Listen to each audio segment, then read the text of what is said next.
Le matin s'installe sur Montpellier avec une lenteur presque pesante, comme si l'air lui-même portait le poids des révélations qui ne cessent de s'accumuler. Rien n'est encore visible, rien n'est encore dit à voix haute dans les rues baignées de lumière, et pourtant, derrière chaque regard, derrière chaque silence, quelque chose vacille. Une vérité s'impose peu à peu, discrète mais implacable, prête à bouleverser l'équilibre fragile des vies qui s'entrecroisent. Dans une salle d'interrogatoire froide, où le temps semble suspendu entre deux battements de cœur, Nathalie Lopez fait face à Alex et Thierry. Son regard, autrefois fuyant, semble désormais figé dans une forme de fatigue résignée, comme si elle avait cessé de lutter contre ce qui la dépasse. À ses côtés, Claudine observe en silence, attentive à chaque mot, à chaque nuance, consciente que tout peut basculer à la moindre hésitation. Nathalie parle enfin. Sa voix est basse, presque étranglée, mais elle ne tremble pas. Elle raconte cette rencontre avec Henri Beaulieu, une rencontre qu'elle avait sans doute imaginée 1000 fois autrement. Elle explique qu'elle espérait une reconnaissance, une forme de lien, quelque chose qui donnerait un sens à cette quête identitaire qui la rongeait depuis si longtemps. Mais ce qu'elle a trouvé, c'est un refus brutal, une porte claquée avec violence, un rejet sans appel. Ce moment-là, elle le décrit avec une précision douloureuse. Elle se revoit face à lui, incapable de comprendre comment un homme pouvait nier ainsi l'évidence d'un passé partagé, même indirectement. Elle se souvient de la sensation de vide qui l'a envahie, comme si tout ce qu'elle croyait solide s'était effondré en un instant. Elle affirme qu'elle n'a pas insisté, qu'elle est partie, mais dans son regard, quelque chose trahit une lutte intérieure plus profonde, une faille que même ses mots ne parviennent pas à masquer. Puis vient l'aveu. Après cette confrontation, Nathalie explique qu'elle était sous le choc, incapable de penser clairement.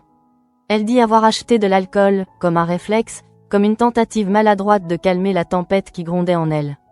Elle insiste sur le fait qu'elle n'a bu qu'une gorgée, presque rien, mais le simple fait de l'admettre semble peser lourdement sur elle, comme si ce geste anodin était devenu une preuve de sa propre fragilité. Alex écoute sans l'interrompre, observant chaque détail, chaque micro-expression. Il ne cherche pas seulement des faits, mais une vérité plus subtile, celle qui se cache entre les mots.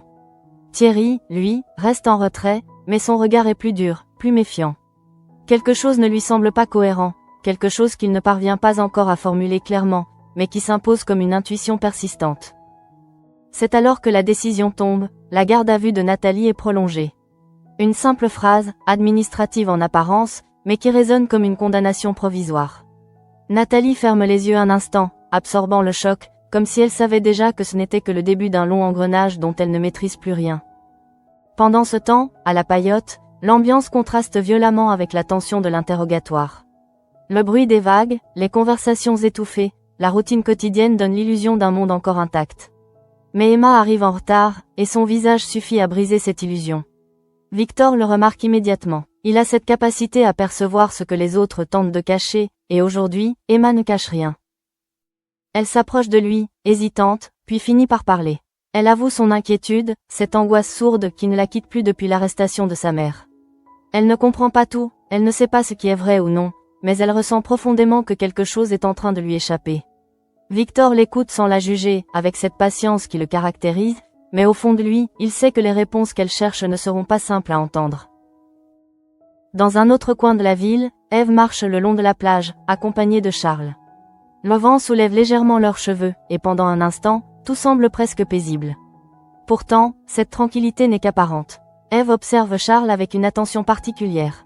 Elle a remarqué son silence, son regard perdu, cette manière qu'il a de se refermer sur lui-même.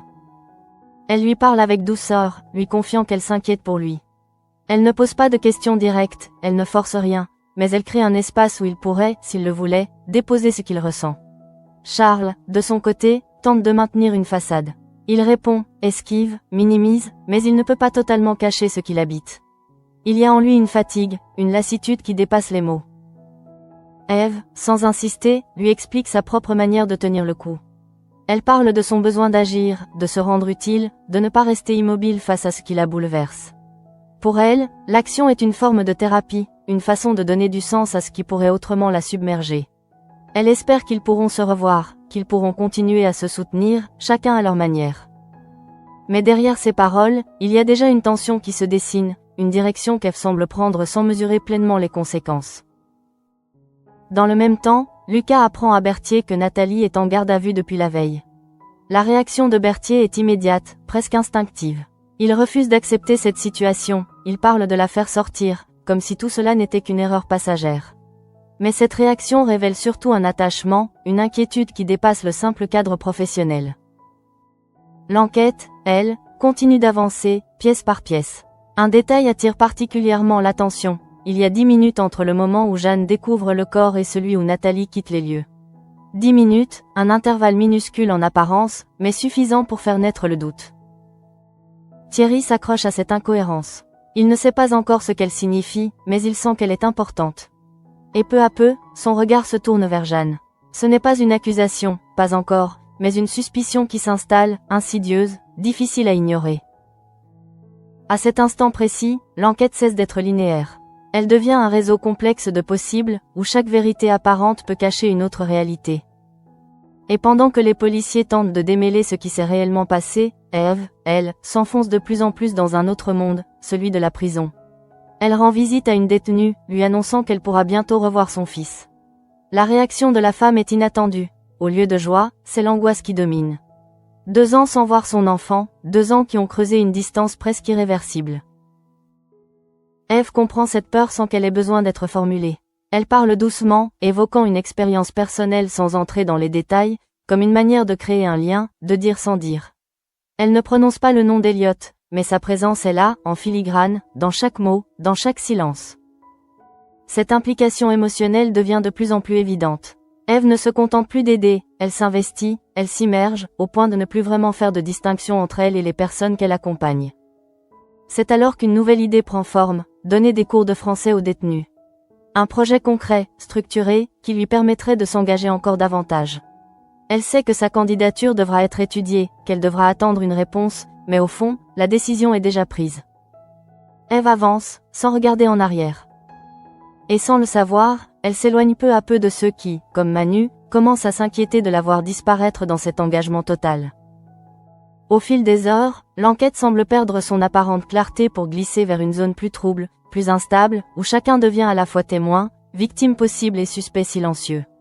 Ce qui, au départ, pouvait ressembler à une affaire presque simple dans sa chronologie, commence à révéler des zones d'ombre plus vastes, plus dérangeantes. Derrière la mort d'Henri, ce n'est pas seulement un crime que les policiers cherchent à comprendre, mais un enchevêtrement de blessures anciennes, de secrets familiaux, de frustrations enfouies et de colères rentrées. Au commissariat, Alex reste concentré, mais son visage trahit une fatigue morale qui ne relève plus seulement du travail.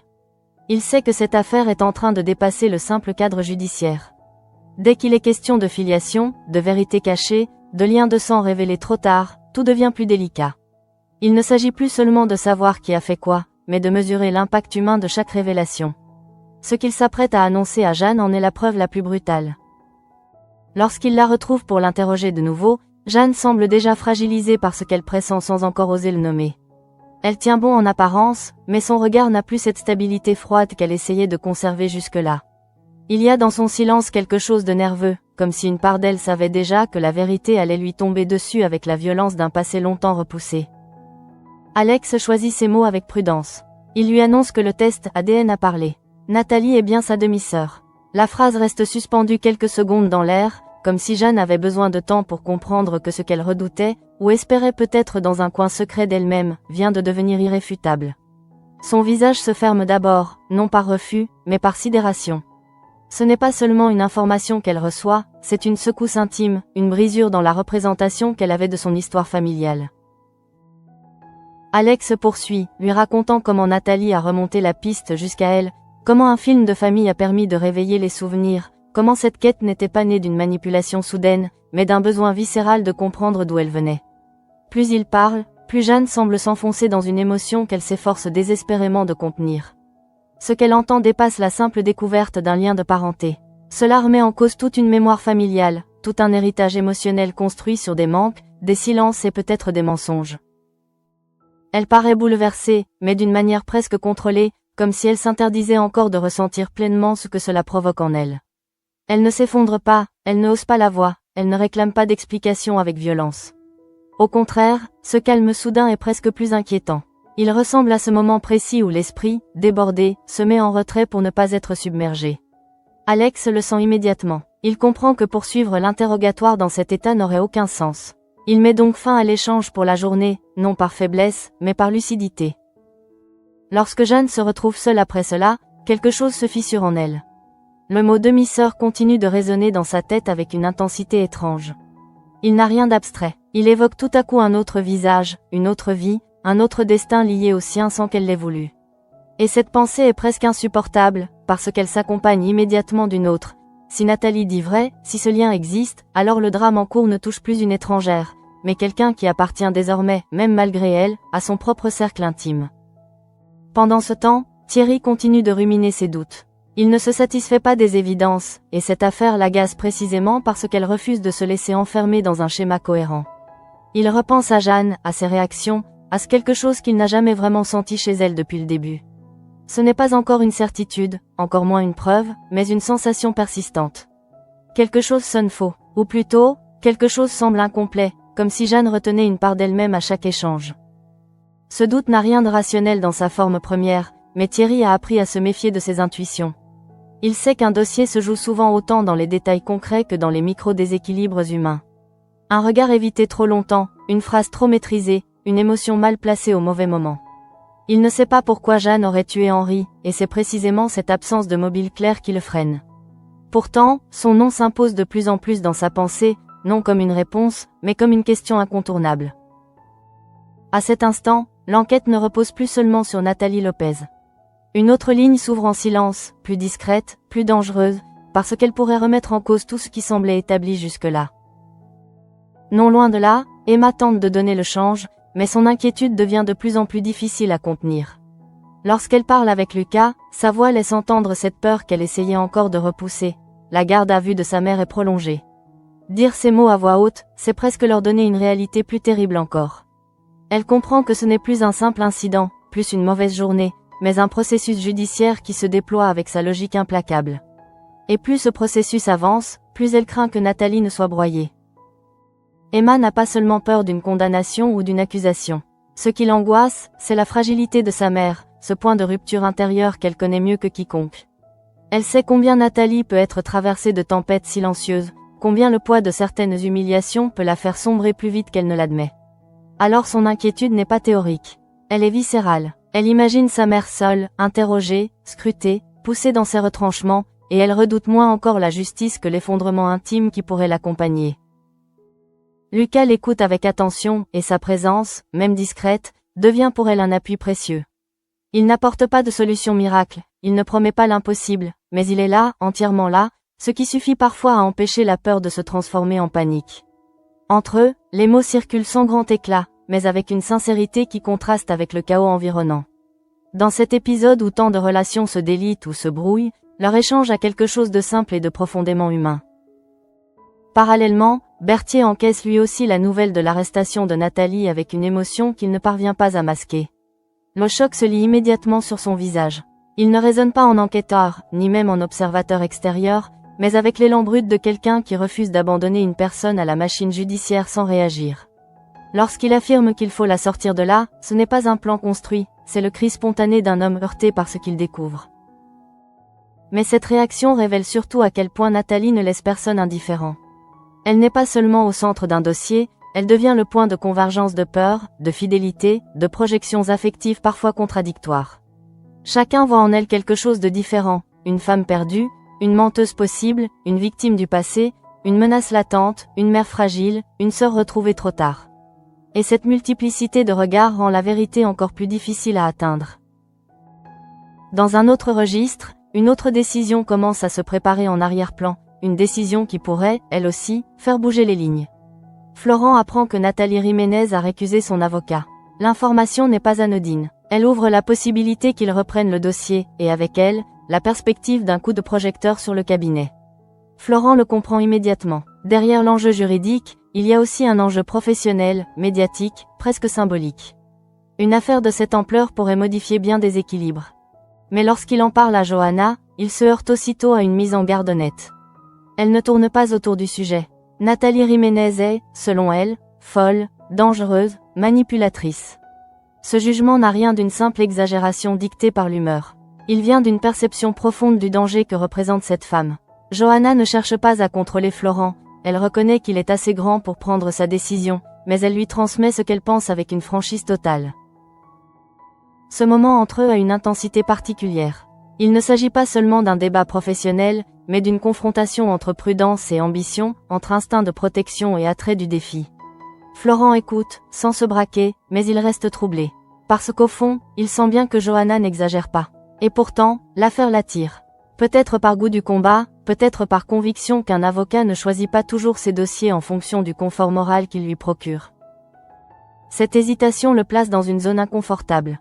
S'il accepte, il entre dans un dossier lourd, opaque, potentiellement toxique. S'il refuse, il renonce à un rôle majeur et à une visibilité que peu d'affaires peuvent offrir. Entre la prudence soufflée par Johanna et la tentation de se mesurer à une cause explosive, Florent vacille. Pendant ce temps, au cœur même de cette ville où chacun tente de tenir debout malgré le trouble, une autre femme poursuit sa propre fuite en avant sans encore s'en rendre compte vraiment, Ève. Son engagement grandit, s'épaissit, prend de plus en plus de place. Ce qui ressemblait à un besoin ponctuel d'aider devient peu à peu une manière de se remplir pour ne pas s'effondrer. Et ceux qui l'aiment commencent à percevoir que derrière sa générosité se cache peut-être une blessure qu'elle ne veut pas regarder en face. Dans les couloirs de la maison d'arrêt, le temps semble s'écouler autrement, comme ralenti par le poids des histoires qu'il enferme entre ses murs. Chaque pas résonne avec une gravité particulière, chaque porte qui s'ouvre ou se referme marque une frontière invisible entre deux mondes. C'est dans cet espace suspendu qu'Ève s'installe peu à peu, sans même se rendre compte à quel point elle y prend racine. Lorsqu'elle retrouve Claire en salle des profs, son visage porte encore cette intensité discrète qui ne la quitte plus depuis qu'elle a commencé à intervenir en prison. Elle parle avec une énergie calme, mais constante, de ce qu'elle y voit, de ces femmes qu'elle rencontre, de leur isolement, de cette manière qu'elles ont parfois de se reconstruire en silence. Elle évoque surtout cette impression persistante qu'elles sont souvent oubliées, mises de côté, comme si leur existence s'était arrêtée au moment de leur condamnation. Claire l'écoute attentivement, reconnaissant dans ses mots quelque chose de sincère, presque nécessaire. Elle comprend ce besoin d'Ève de s'investir, de donner du sens à ce qu'elle traverse. Mais en même temps, elle perçoit une forme de déséquilibre qui commence à s'installer, une intensité qui pourrait, à terme, devenir difficile à gérer.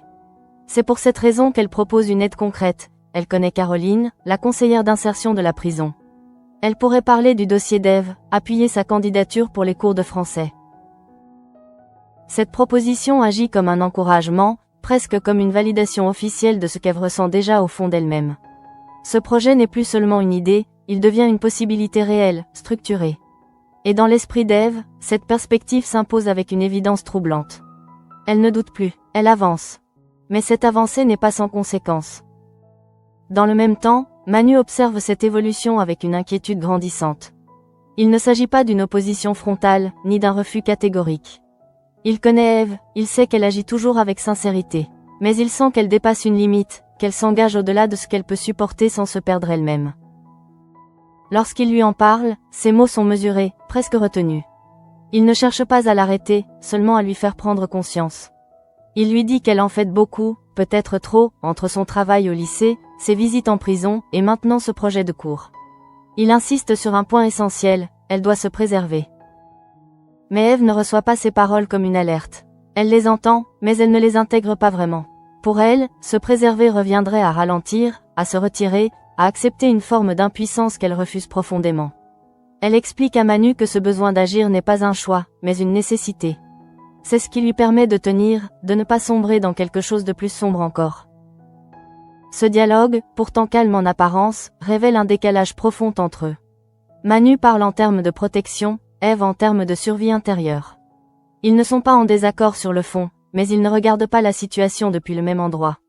Et ce décalage, aussi discret soit-il, commence à créer une tension qui pourrait, à terme, les éloigner. Pendant ce temps, dans un tout autre registre, Baker décide de pousser plus loin ses investigations autour du mystérieux projecteur Super 8. Ce détail, qui aurait pu passer inaperçu, prend désormais une importance particulière. Il appelle Alix, avec cette manière directe qui ne laisse pas de place au détour. Il lui explique que ce qu'elle a vendu à Marc n'est peut-être pas un simple objet ancien trouvé dans une brocante. Il y a un film, et ce film pourrait être lié à un meurtre. Cette affirmation change immédiatement la nature de la conversation. Ce n'est plus une simple vérification, c'est une accusation implicite, une pression exercée pour obtenir la vérité. Baker va même plus loin. Il laisse entendre qu'il pourrait fermer les yeux sur un éventuel recel si Alix accepte de dire ce qu'elle sait réellement. Cette proposition, en apparence pragmatique, révèle surtout à quel point il considère cette piste comme essentielle. Il est prêt à négocier, à contourner certaines règles, pour avancer. Mais Alix ne cède pas. Elle maintient sa version avec une constance presque rigide. Elle affirme qu'elle a déjà dit tout ce qu'elle savait. Derrière cette assurance, il est difficile de savoir si elle dit la vérité ou si elle protège quelque chose. Ce qui est certain, c'est qu'elle ne se laisse pas déstabiliser facilement. Cette confrontation laisse Baker dans une position inconfortable. Il n'a pas de preuve immédiate, mais il sent que quelque chose lui échappe. Et dans une enquête déjà fragilisée par les doutes et les révélations contradictoires, cette incertitude supplémentaire ne fait qu'accentuer la pression. À la ferme, loin de ces tensions, Charles tente de se raccrocher à une routine qui lui échappe peu à peu. Il vaccine les chèvres, répète des gestes mécaniques, presque automatiques. Mais son esprit est ailleurs. Chaque mouvement semble déconnecté de ce qu'il ressent réellement. Flore, qui espérait partager un moment avec lui, perçoit immédiatement cette distance.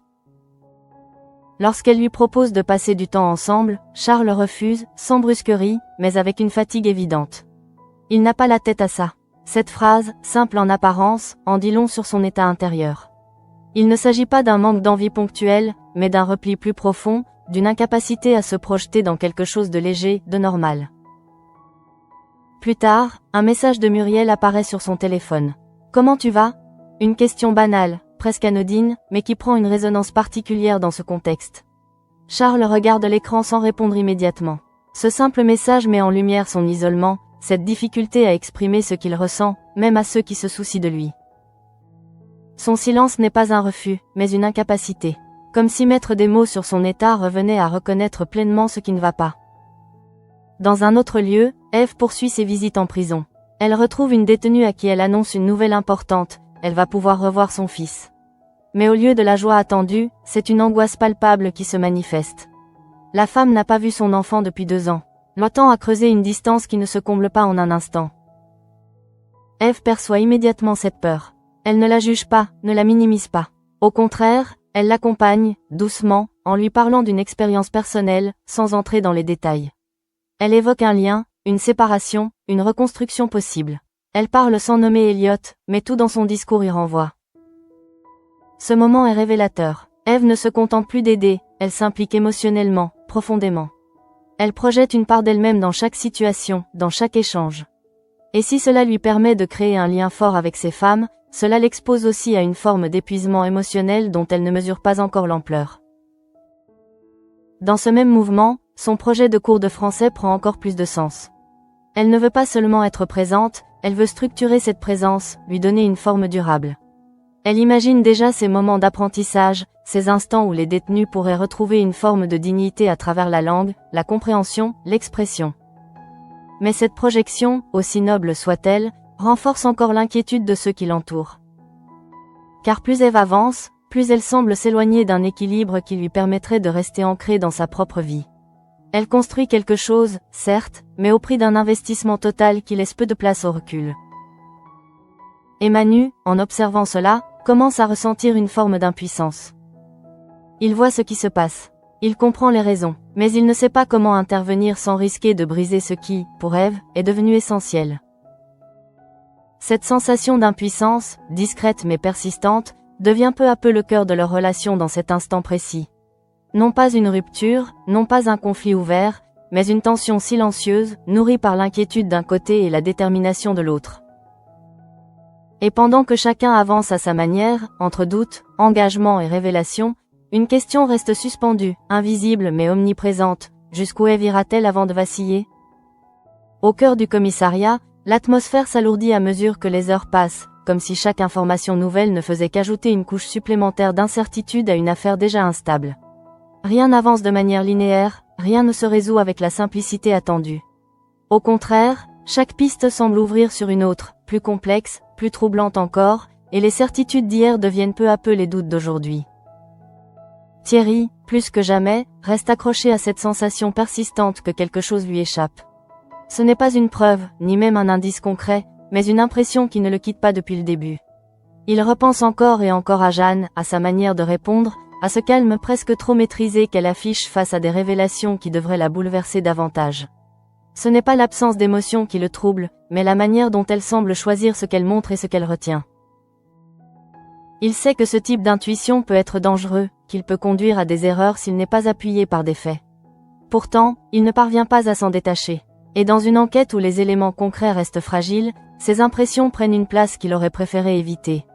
Il n'accuse pas Jeanne, pas encore, mais il ne peut plus l'exclure non plus. Elle devient, malgré elle, une zone d'ombre dans un dossier qui en compte déjà trop. Pendant ce temps, Nathalie Lopez, toujours en garde à vue, se retrouve confrontée à la réalité brutale de sa situation.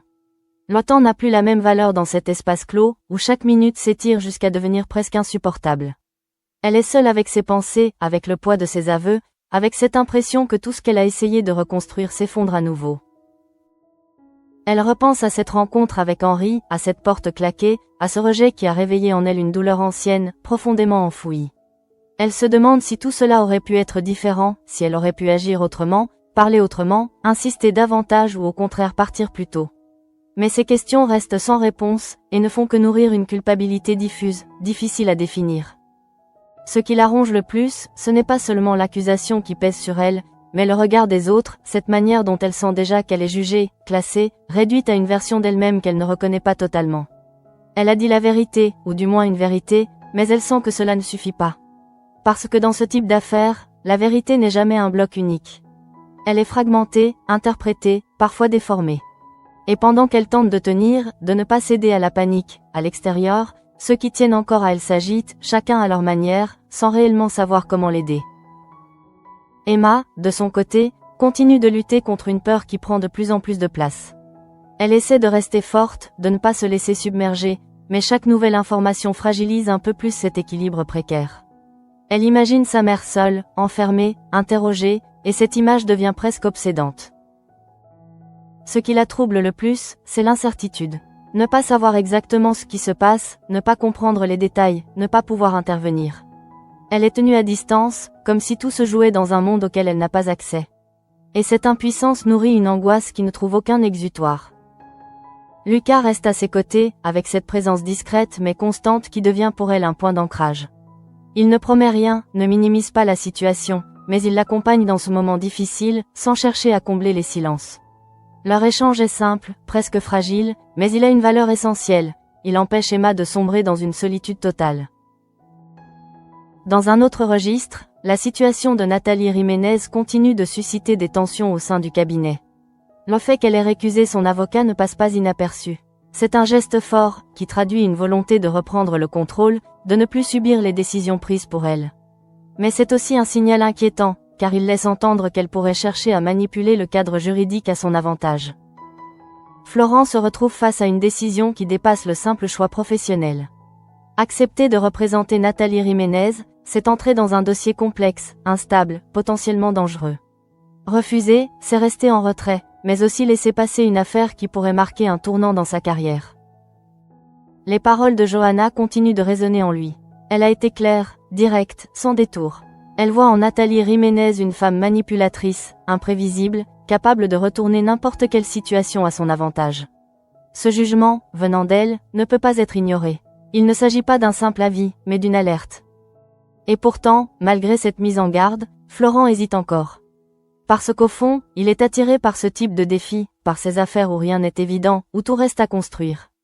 Il sait que c'est précisément dans ces zones d'incertitude qu'un avocat peut faire la différence. Mais il sait aussi que le prix à payer peut être élevé. Cette tension intérieure le place dans une position inconfortable. Il ne peut pas décider à la légère, mais il ne peut pas non plus rester indéfiniment dans l'attente. Et pendant qu'il hésite, le dossier avance, avec ou sans lui. À l'extérieur, la vie continue, mais avec une fragilité nouvelle. Chaque personnage, à sa manière, est confronté à une forme de déséquilibre. Charles, par exemple, tente encore de se raccrocher à une routine qui ne lui apporte plus le même apaisement. Ses gestes sont mécaniques, ses pensées ailleurs, et même les interactions les plus simples deviennent difficiles. Le message de Muriel, qu'il n'a pas encore vraiment traité, reste comme une présence silencieuse. Une ouverture possible, un lien qui pourrait l'aider à sortir de son isolement. Mais pour l'instant, il n'a pas l'énergie nécessaire pour s'y engager pleinement. Il reste en suspens, entre le besoin de se refermer et celui de ne pas être complètement seul. Dans ce paysage émotionnel fragmenté, Eve continue d'avancer avec une détermination qui, de l'extérieur, peut sembler admirable, mais qui, vue de plus près, révèle une forme de tension constante. Elle ne ralentit pas, ne prend pas de distance. Au contraire, elle intensifie son engagement, comme si chaque action supplémentaire lui permettait de repousser quelque chose qu'elle refuse de regarder. Sa relation avec les détenus devient de plus en plus forte, presque intime. Elle comprend leurs peurs, leurs espoirs, leurs contradictions. Elle se reconnaît parfois en elles, dans leur lutte, dans leur besoin de se reconstruire malgré les erreurs ou les blessures. Cette identification crée un lien puissant, mais aussi dangereux, car elle efface peu à peu la frontière entre l'aide et l'implication personnelle. Manu, en observant cela, se sent de plus en plus démuni. Il voit clairement ce qui se passe, mais il ne trouve pas les mots pour intervenir sans créer de rupture. Il ne veut pas freiner Eve, encore moins la blesser. Mais il ne peut pas non plus rester passif face à ce qu'il perçoit comme un risque. Cette situation crée une tension silencieuse entre eux, une distance qui ne se voit pas immédiatement, mais qui s'installe progressivement. Ils continuent de se parler, de partager des moments, mais quelque chose a changé. Une inquiétude s'est glissée dans leur relation, une question non formulée qui plane au-dessus de chaque échange. Et dans ce contexte où chacun lutte à sa manière pour maintenir un équilibre déjà fragile, une certitude s'impose peu à peu. Ce qui est en train de se jouer dépasse largement le cadre d'une simple enquête ou d'un engagement personnel. C'est une série de basculements intérieurs, de vérités qui émergent, de limites qui sont testées. Et personne, à cet instant, ne peut encore mesurer jusqu'où tout cela va aller. À mesure que la journée avance, les tensions accumulées commencent à produire leurs premiers effets visibles, comme si chaque personnage, confronté à ses propres limites, se retrouvait face à un point de rupture discret mais inévitable. Rien n'explose encore, rien ne cède totalement, mais l'équilibre fragile qui tenait chacun debout semble se fissurer de l'intérieur. Dans la salle d'interrogatoire, Nathalie Lopez est à nouveau confrontée à Alex et Thierry. L'atmosphère n'est plus la même que lors du premier échange. Il n'y a plus cette tentative de compréhension initiale, cette ouverture prudente. Désormais, tout est plus direct, plus tendu, comme si le temps jouait contre elle.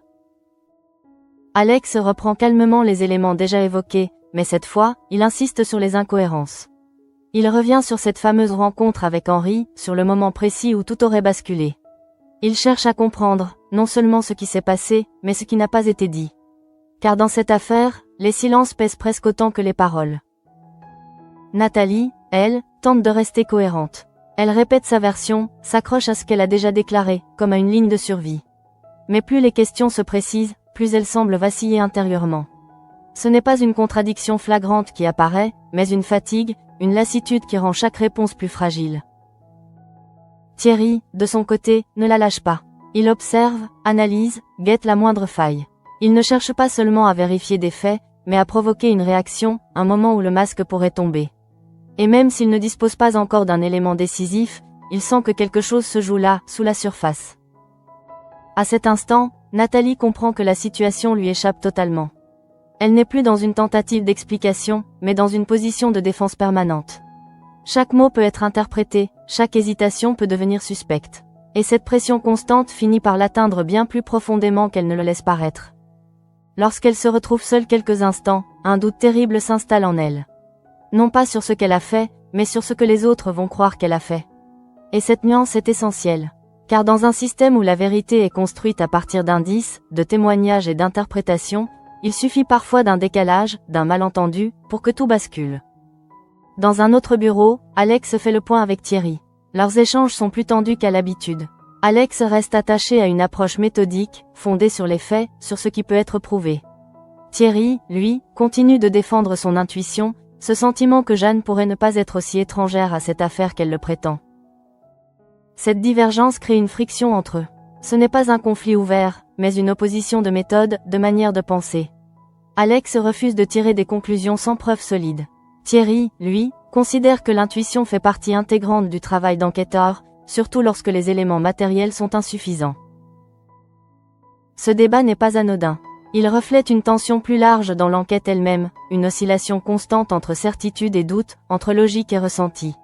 Et tant que cette tension n'est pas résolue, l'affaire reste suspendue, incapable d'avancer clairement dans une direction. Pendant ce temps, Eve poursuit son engagement en prison avec une intensité qui ne faiblit pas. Elle revient voir certaines détenues, prend le temps d'écouter, de comprendre, d'accompagner. Chaque interaction semble renforcer son sentiment d'utilité, cette impression qu'elle est exactement là où elle doit être. Mais cette impression, aussi forte soit-elle, masque une réalité plus complexe. car à force de s'investir dans les histoires des autres, Eve commence à s'oublier elle-même. Elle ne prend plus de recul, ne s'accorde plus de pause. Elle enchaîne les visites, les projets, les idées, comme si s'arrêter devenait impossible. Lorsqu'elle évoque à nouveau son projet de cours de français, son enthousiasme est palpable. Elle parle des bénéfices possibles, de la manière dont cela pourrait aider les détenus à se reconstruire, à retrouver une forme de dignité. Elle imagine déjà les séances, les échanges, les progrès. Mais derrière cet enthousiasme, il y a aussi une urgence, presque une nécessité. Comme si ce projet n'était pas seulement un engagement, mais une réponse à quelque chose de plus profond, de plus intime. Une manière de combler un vide, de donner un sens à une douleur qu'elle ne nomme pas. Manu, en l'écoutant, ressent à nouveau cette inquiétude qui ne le quitte plus. Il voit bien qu'Eve est sincère, qu'elle agit avec de bonnes intentions. Mais il voit aussi qu'elle ne s'arrête plus, qu'elle ne se protège plus. Et cette absence de limite devient pour lui un signal d'alerte. Il tente encore une fois de lui faire comprendre, avec douceur, qu'elle doit ralentir, qu'elle ne peut pas tout porter seule. Mais ses paroles glissent sur Eve sans vraiment s'ancrer. Elle entend, mais elle ne s'arrête pas. Parce que pour elle, s'arrêter reviendrait à affronter quelque chose qu'elle préfère éviter. Cette situation crée une frustration chez Manu, une forme d'impuissance qu'il a du mal à accepter. Lui qui est habitué à agir, à intervenir, à résoudre des situations complexes, se retrouve face à un problème qu'il ne peut pas contrôler. Il ne peut pas forcer Eve à changer, ni l'empêcher de s'engager. Il ne peut que regarder, attendre, espérer qu'elle comprenne avant qu'il ne soit trop tard. Dans un autre contexte, Florent continue de réfléchir à la proposition implicite qui se dessine devant lui.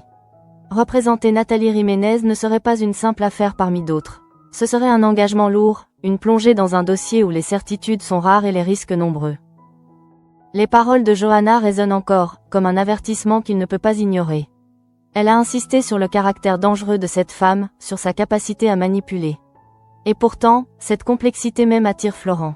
Parce qu'au fond, c'est dans ces situations extrêmes que son rôle prend tout son sens. Il se retrouve alors face à un dilemme intérieur. D'un côté, la prudence, la raison, la volonté de ne pas se laisser entraîner dans une affaire trop instable. De l'autre, le défi, l'envie de prouver, de comprendre, de défendre même l'indéfendable si nécessaire. Ce choix, il ne peut pas le repousser indéfiniment. Et plus il y pense, plus il sent que sa décision aura des conséquences bien au-delà du simple cadre professionnel. Pendant ce temps, Emma continue de lutter avec son inquiétude. Elle essaie de rester forte, de ne pas céder à la panique, mais chaque heure qui passe rend la situation plus réelle, plus difficile à supporter. La prolongation de la garde à vue de sa mère n'est plus une abstraction. C'est une réalité qui s'impose, qui s'installe. Elle craint que Nathalie ne supporte pas cette pression, qu'elle ne s'effondre sous le poids des interrogatoires, des accusations, de la solitude. Et cette peur devient presque obsédante, au point d'envahir chacune de ses pensées. Lucas reste à ses côtés, toujours présent, toujours attentif. Il ne peut pas résoudre la situation, mais il peut au moins lui offrir un soutien, une présence qui l'aide à ne pas sombrer complètement. Et dans ce moment de fragilité, cette présence devient essentielle. Ainsi, tandis que chacun avance à sa manière, entre doutes, engagement et décisions difficiles, une dynamique commune semble émerger, celle d'une montée progressive vers un point de bascule. Rien n'est encore joué, rien n'est encore fixé. Mais les lignes bougent, les positions évoluent, les certitudes se fissurent. Et quelque part, dans cette accumulation de tensions, une question devient de plus en plus pressante. Qui craquera en premier ? À ce stade de l'intrigue, ce ne sont plus uniquement les éléments matériels de l'enquête qui orientent les événements, mais bien les mouvements intérieurs des personnages, leurs hésitations, leurs convictions et les tensions qu'ils tentent encore de contenir. Chaque décision prend une dimension plus lourde, car elle ne repose plus seulement sur des faits, mais sur des ressentis, des intuitions et des peurs que chacun peine à formuler clairement. Dans les bureaux du cabinet, Florence accorde un moment de retrait afin de réfléchir loin du tumulte ambiant et des influences extérieures qui pourraient altérer son jugement.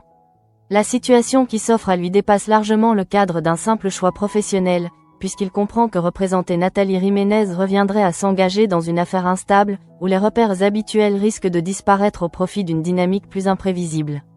Les paroles de Johanna, qui continuent de résonner avec une précision presque dérangeante, lui rappellent que cette femme pourrait manipuler les règles du jeu, brouillant la frontière entre stratégie judiciaire et danger réel. Florent ne se perçoit pas comme un homme facilement influençable, mais il reconnaît en lui cette attirance pour les dossiers complexes, ce qui exige une compréhension fine des comportements humains et des vérités dissimulées.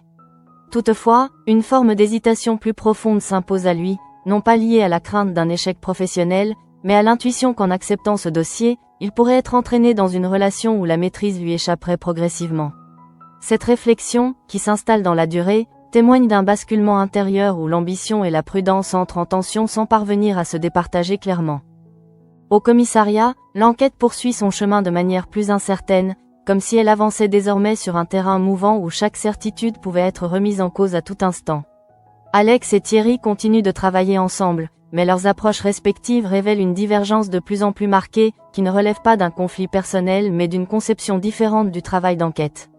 Alex demeure attaché à une méthode rigoureuse fondée sur des éléments tangibles et vérifiables, tandis que Thierry accorde une place importante à ses intuitions, convaincu que certaines vérités se révèlent à travers des détails imperceptibles. Cette dualité dans leur manière d'aborder l'affaire reflète l'état même de l'enquête, qui oscille entre plusieurs pistes sans parvenir à en privilégier une de façon définitive. Nathalie Lopez reste au centre des soupçons en raison de ses aveux et de sa présence sur les lieux, mais la suspicion qui entoure Jeanne ne cesse de grandir dans l'esprit de Thierry, malgré l'absence de mobile clairement établi. Cette situation crée une tension latente, où chaque hypothèse semble à la fois plausible et insuffisante, empêchant toute conclusion stable. Dans ce contexte, Nathalie Lopez subit de plein fouet les conséquences psychologiques de sa garde à vue prolongée, qui transforme progressivement son rapport au temps et à elle-même. L'enfermement ne se limite pas à une contrainte physique, mais agit comme un espace où ses pensées se répètent et s'intensifient, jusqu'à devenir presque oppressantes.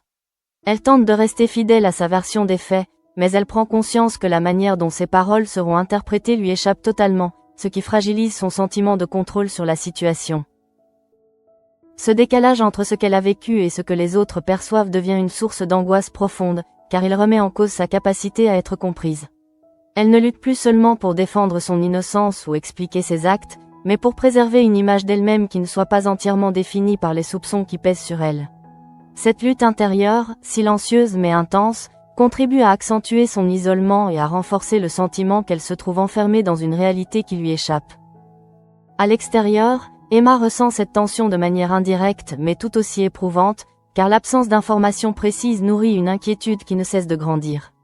Elle se représente sa mère dans un environnement hostile, confrontée à des interrogatoires répétés et à une pression constante, et cette projection mentale devient de plus en plus difficile à supporter. L'impossibilité d'agir ou d'intervenir accentue ce sentiment d'impuissance, transformant l'attente en une épreuve émotionnelle à part entière. Lucas, en restant à ses côtés sans chercher à imposer de solution, lui offre une forme de stabilité qui devient essentielle dans ce moment de fragilité. Leur relation se renforce à travers cette présence silencieuse, où les gestes et l'écoute prennent le pas sur les mots, permettant à Emma de ne pas s'enfermer complètement dans sa peur. Parallèlement, Eve poursuit son engagement en prison avec une intensité qui ne semble pas faiblir, comme si chaque action qu'elle entreprend contribuait à renforcer sa conviction d'être utile. Elle s'implique de plus en plus dans les échanges avec les détenus, développant avec elles des liens qui dépassent le simple cadre de l'accompagnement. Cette implication lui donne le sentiment d'agir concrètement, de ne pas rester passive face aux difficultés des autres, mais elle s'accompagne également d'une forme de tension intérieure qu'elle ne prend pas le temps d'analyser. En multipliant les initiatives, notamment à travers son projet de cours de français, Eve donne une structure à son engagement, ce qui renforce encore son investissement personnel. Cependant, cette dynamique laisse peu de place à la prise de recul, ce qui inquiète de plus en plus Manu. Celui-ci observe avec lucidité que cet engagement, bien qu'animé par de bonnes intentions, risque de déséquilibrer Eve en la poussant à s'oublier elle-même. Lorsqu'il tente de lui faire part de ses inquiétudes, il adopte une approche sincère et mesurée, cherchant à lui faire comprendre que se préserver ne signifie pas renoncer à aider, mais maintenir un équilibre nécessaire. Eve, cependant, perçoit les choses différemment, considérant son engagement comme une réponse indispensable à un besoin intérieur profond. Cette divergence de perception crée un décalage entre eux, où chacun reste cohérent dans sa logique sans parvenir à rejoindre celle de l'autre. Dans cette tension silencieuse, Manu ressent une forme d'impuissance croissante, car il ne peut ni intervenir de manière autoritaire ni ignorer ce qu'il perçoit comme un danger potentiel. Cette situation installe progressivement une distance émotionnelle entre eux, non pas sous la forme d'un conflit ouvert, mais comme une incompréhension qui s'approfondit au fil des échanges. Enfin, Baker poursuit ses investigations autour du projecteur Super 8 avec une détermination intacte, convaincu que cet élément pourrait jouer un rôle clé dans la compréhension du meurtre. Malgré le manque de coopération d'Alix, il refuse d'abandonner cette piste, estimant que ce type de détail peut révéler des éléments déterminants dans une affaire aussi complexe. Son insistance témoigne d'une volonté de ne pas laisser passer une opportunité, même lorsque les preuves restent encore insuffisantes.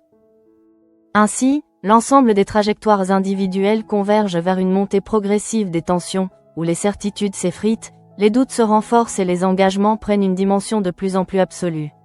Chacun avance selon sa propre logique, mais tous semblent se rapprocher d'un point de bascule où les choix effectués ne pourront plus être remis en question. À mesure que la journée touche à sa fin, une forme de silence s'installe progressivement sur Montpellier, mais il ne s'agit pas d'un apaisement.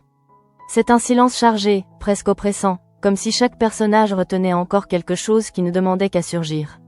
Rien n'est résolu, rien n'est vraiment stabilisé, et pourtant, chacun sent confusément qu'un seuil est en train d'être franchi.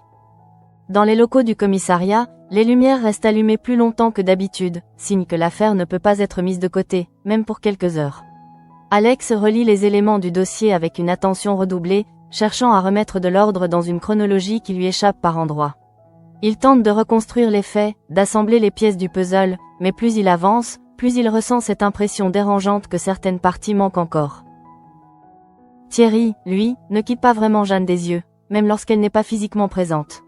Son esprit revient sans cesse à elle, à ses réactions, à ce décalage qu'il perçoit sans parvenir à le formuler clairement. Ce n'est pas une accusation, pas encore, mais une tension intérieure qui ne se résout pas. Il sait que s'il suit cette piste, il devra tôt ou tard la confronter, mais il sait aussi que sans preuve solide, cette confrontation pourrait tout faire basculer dans une mauvaise direction. Pendant ce temps, Nathalie Lopez, enfermée dans l'espace clos de la garde à vue, commence à ressentir le poids cumulé de tout ce qu'elle traverse. L'épuisement n'est plus seulement physique, il devient mental, presque existentiel.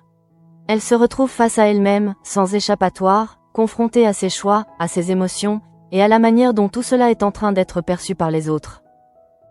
Elle repense encore à cette rencontre avec Henri, à ce moment où elle espérait trouver une forme de reconnaissance, et où elle n'a rencontré que rejet et incompréhension. Cette scène, qu'elle revisite sans cesse, semble perdre de sa clarté à mesure qu'elle la répète dans son esprit, comme si la mémoire elle-même commençait à vaciller sous la pression.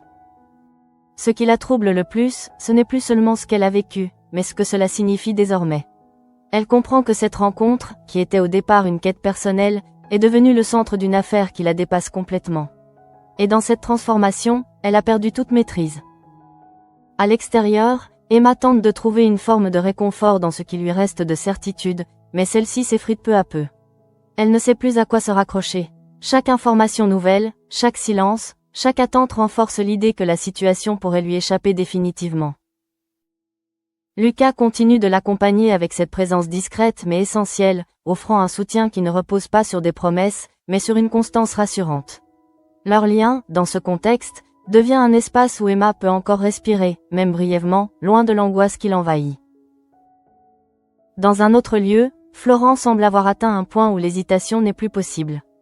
La réflexion, les doutes, les mises en garde ont fait leur chemin. Il comprend que ne pas décider serait déjà une forme de décision. Et même si les risques sont réels, même si les avertissements de Johanna continuent de peser, il sent que son choix est en train de se dessiner. Ce n'est pas un choix impulsif, ni une simple ambition professionnelle. C'est une décision qui s'inscrit dans ce qu'il est profondément, quelqu'un qui accepte de se confronter à la complexité, même lorsque celle-ci devient inconfortable. En s'approchant de ce dossier, il sait qu'il ne pourra plus se contenter d'une lecture simple des événements. Il devra entrer dans une zone où les vérités sont multiples, parfois contradictoires. Pendant ce temps, Eve poursuit son engagement sans ralentir, comme si la fatigue qui commence à s'installer en elle ne trouvait aucun espace pour s'exprimer. Elle continue d'enchaîner les actions, les projets, les rencontres, renforçant cette impression d'être utile, nécessaire, indispensable. Mais cette dynamique, qui lui donne de la force, devient aussi une forme de fuite.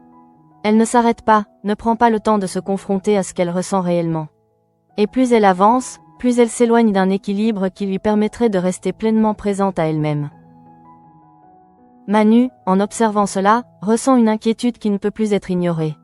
Il comprend que ce qu'il vit n'est pas seulement une inquiétude ponctuelle, mais une véritable impuissance face à une situation qu'il ne contrôle pas.